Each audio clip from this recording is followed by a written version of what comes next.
दोस्तों हम इस वीडियो में बात करेंगे कि आखिर इससे पहले जो भी सूर्य मिशन गए हैं उन सूर्य मिशन से हमें अभी तक क्या क्या पता चला है और आदित्य L1 मिशन से हम क्या क्या पता करने का सोच रहे हैं। दोस्तों चंद्रयान 3 की सफलता के बाद इसरो अब सूर्य के अध्ययन के लिए 2 सितंबर को आदित्य L1 मिशन लॉन्च करने की घोषणा की है। इसरो ने ट्वीट करके कहा है कि आदित्य L1 सूर्य का अध्ययन करने वाला पहला भारतीय मिशन होगा। अंतरिक्ष यान को सूर्य पृथ्वी प्रणाली के लैग्रेंज बिंदु L1 के चारों ओर एक प्रभा मंडल कक्षा में भेजा जाएगा जो पृथ्वी से लगभग 15 लाख किलोमीटर दूर है। अंतरिक्ष यान 7 पेलोड्स को अपने साथ लेकर जाएगा जो फोटोस्फीयर, क्रोमोस्फीयर और सूर्य के सबसे बाहरी परत का अध्ययन करेंगे। दोस्तों आपको बता दें कि सूर्य के अध्ययन के लिए आज तक केवल अमेरिकी अंतरिक्ष एजेंसी नासा, यूरोपीय स्पेस एजेंसी और जर्मन एरोस्पेस सेंटर ने अलग अलग तथा संयुक्त मिशन को एक साथ भेजा हुआ था। नासा ने अब तक 3 मुख्य मिशन भेजे हैं। सोहो यानी सोलर एंड हेलियोस्फेरिक ऑब्जर्वेटरी, दूसरा है पार्कर सोलर प्रोब और तीसरा है आइरिस यानी इंटरफेस रीजन इमेजिंग स्पेक्ट्रोग्राफ। इसके अलावा भी नासा ने अन्य सूर्य मिशन भेजे थे। दोस्तों आपको बता दें कि सोहो मिशन को अमेरिका का नासा और यूरोपीय स्पेस एजेंसी दोनों ने मिलकर एक साथ संयुक्त रूप से भेजा था। आपको बता दें कि पार्कर सोलर प्रोब 4 साल से सूर्य की सतह के सबसे करीब जाकर उसका चक्कर लगा रहा है और जो मिशन आइरिस है वह सूर्य की सतह का सबसे बेहतरीन इमेज लेने का कोशिश कर रहा है। दोस्तों आपको बता दें कि सूर्य के अध्ययन में अभी तक का सबसे बड़ा मील का पत्थर साबित हुआ है नासा का पार्कर सोलर प्रोब मिशन, जो सूर्य के सबसे करीब पहुंचने वाला एकमात्र मिशन है। दोस्तों तो आइए इस वीडियो में हम जानते हैं कि सूर्य को लेकर अभी तक के कुछ खास मिशनों और उनके उपलब्धियों के बारे में। दोस्तों आपको बता दें कि नासा ने 14 दिसंबर 2021 को ऐलान किया था कि पार्कर सोलर प्रोब सूर्य के ऊपरी वायुमंडल से होकर के गुजरा था जिसे कोरोना कहते हैं। उसने वहां के आवेशित कणों के नमूने लिए और सूर्य के चुंबकीय क्षेत्र की जानकारी जुटाई। नासा ने दावा किया कि यह पहली बार हुआ है कि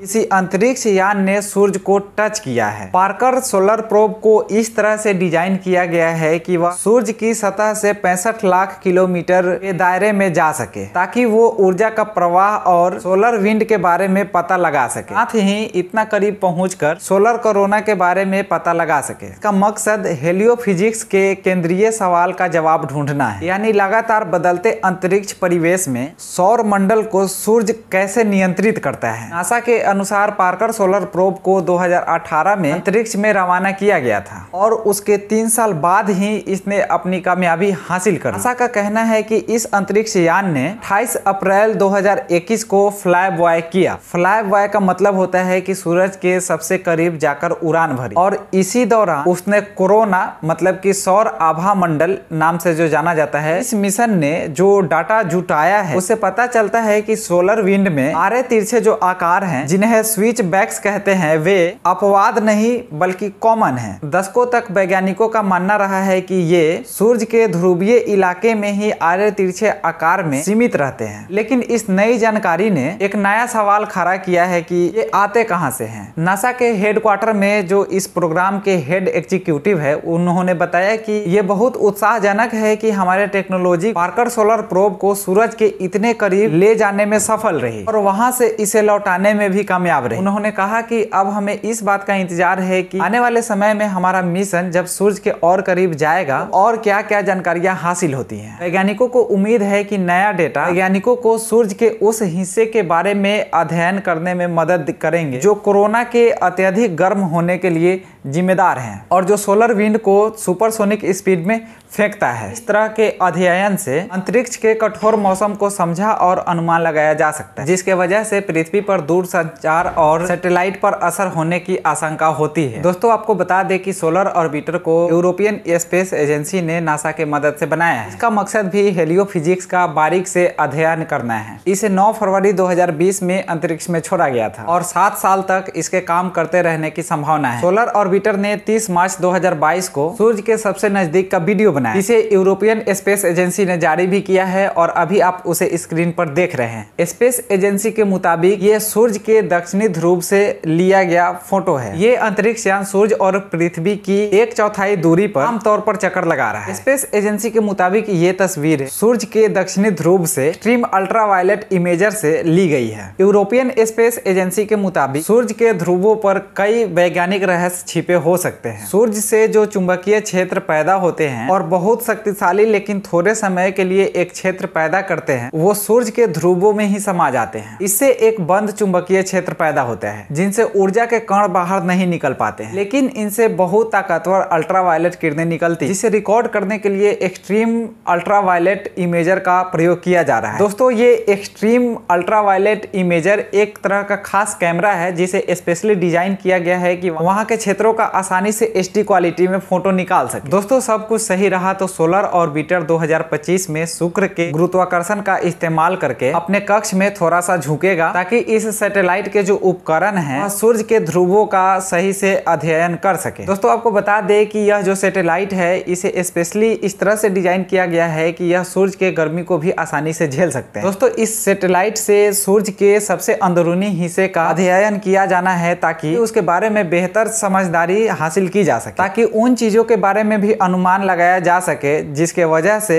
पृथ्वी पर जीवन संभव है। यूरोपियन स्पेस एजेंसी का कहना है कि यह अपने तरह का पहला ऐसा सैटेलाइट है जो सूर्य के ध्रुवीय इलाके का क्लोजअप तस्वीर ले सकता है। सोलर ऑर्बिटर सौर आंधी बनने की प्रक्रिया का सबसे गहन तरीके से अध्ययन करेगा। दोस्तों, आपको बता दें कि नासा के वेबसाइट पर जो जानकारियां दी गई हैं उसके अनुसार सूर्य हमारे सौर मंडल के केंद्र में स्थित हाइड्रोजन और हीलियम से युक्त एक तारा है जिसकी उम्र लगभग 4.5 अरब है। यह पृथ्वी से लगभग 15 करोड़ किलोमीटर दूर है। दोस्तों, ये हमारे सौर मंडल का सबसे बड़ा तारा है। दोस्तों, आपको बता दें कि सूर्य का आयतन पृथ्वी के आयतन से लगभग 13 लाख गुना बड़ा है और इसका गुरुत्वाकर्षण ही पूरे सौर मंडल को अपनी कक्षा में बनाए रखता है। ये भी कहा जा सकता है कि इसके चारों ओर बड़े से बड़े पिंड से लेकर किसी अंतरिक्ष यान के एक छोटे से हिस्से को अंतरिक्ष में एक कक्षा में बनाए रखने के लिए सूर्य के गुरुत्वाकर्षण की बहुत बड़ी भूमिका होती है। दोस्तों, आपको बता दें कि सूर्य में अधिकतम तापमान उसके केंद्र में होता है जहां का तापमान 1.5 करोड़ डिग्री सेल्सियस होता है। दोस्तों, अब आप अनुमान लगाइए कि आप 50 डिग्री सेंटीग्रेड तापमान में झुलस जाते हैं और निकलने से बचते हैं, और अगर आपको इतना डिग्री सेंटीग्रेड तापमान में डाल दिया जाए तो क्या हो सकता है। सूर्य से बहुत ताकतवर आवेशित कण अंतरिक्ष में प्रवाहित होते हैं जो पूरे सौर मंडल के अंतरिक्ष की प्रकृति को बदल देते हैं। सूर्य से निकलने वाली रोशनी को 15 करोड़ किलोमीटर दूर पृथ्वी पर आने में लगभग 8 मिनट का समय लगता है। सूर्य की सतह चूंकि पृथ्वी की तरह ठोस नहीं है और यह हाइड्रोजन और हीलियम के मिश्रित गैसों का एक गोला है, इसलिए अलग अलग जगह पर इसकी अलग अलग रफ्तार होती है। सूर्य अत्यधिक गर्म और आवेश युक्त कणों के गैस से बना हुआ है जिसे हम प्लाज्मा कहते हैं। सूर्य की ऊपरी सतह फेस्टोस्फीयर, इसके ऊपर क्रोमोस्फीयर और कोरोना होता है। यहीं पर परमाणु फ्यूजन से विशाल विस्फोट होते रहते हैं और इसके ऊर्जा से युक्त कण पृथ्वी पर पहुंचते हैं। सूर्य के चारों ओर धूल के कई घेरे मौजूद हैं जिन्हें सोलर डस्ट रिंग कहते हैं, जिनसे अनुमान लगाया जाता है कि जब 4.5 अरब वर्ष पहले सौर मंडल बना होगा उस समय सूर्य के चारों ओर गैस की डिस्क रही होगी। सूर्य में परमाणु फ्यूजन के विस्फोट गैस को बाहर की ओर फेंकते हैं। यही वो बल है जिससे सूर्य एक बिंदु में सिमट नहीं पाता है। तो दोस्तों, ये सब कुछ जानकारियां थी जो आज तक सूर्य मिशन लॉन्च हुए हैं।